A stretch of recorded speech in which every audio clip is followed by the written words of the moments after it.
Hi friends, ఇప్పుడు మేము సాలిహుండాం. ఇది ప్రముఖ బౌద్ధ స్మారక చిహ్నం. ఇది శ్రీకాకుళం టౌన్కి 18 కిలోమీటర్ దూరంలో ఉంది. అలాగే ఇక్కడి నుంచి కలింగపట్నం 9 కిలోమీటర్లు ఉంటుంది సుమారుగా. ప్రక్కనే ఇది ప్రముఖ బౌద్ధ స్మారక చిహ్నం ఫ్రెండ్స్. ఇక్కడ ఇది పర్యాటక కేంద్రంగా బాగా పేరు వచ్చింది. అలాగే వంశధార నది చూడండి ఫ్రెండ్స్, ఒకసారి ప్రక్కనే వంశధార నది కూడా ఉంది. చూడండి వంశధార నది ఇది. నెక్స్ట్ గార, అది కనిపిస్తున్న ఊరు గార మండలం.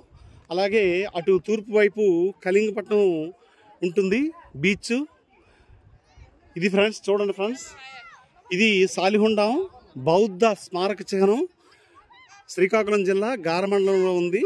చాలా ప్రసిద్ధ పర్యాటక కేంద్రం ఇది ఫ్రెండ్స్. కార్తీక మాసంలో చాలామంది ఇక్కడికి పిక్నిక్ వస్తుంటారు, అనుభవాలకు వస్తుంటారు. చాలా బాగుంటుంది ఫ్రెండ్స్. చక్కగా మీరు కూడా రండి, చాలా బాగుంటుంది. మా ఛానల్ని సబ్స్క్రైబ్ చేయండి, చెప్పండి. మా ఛానల్ని సబ్స్క్రైబ్ చేయండి, అలాగే లైక్ చేయండి, షేర్ చేయండి ఫ్రెండ్స్. Bye friends, bye.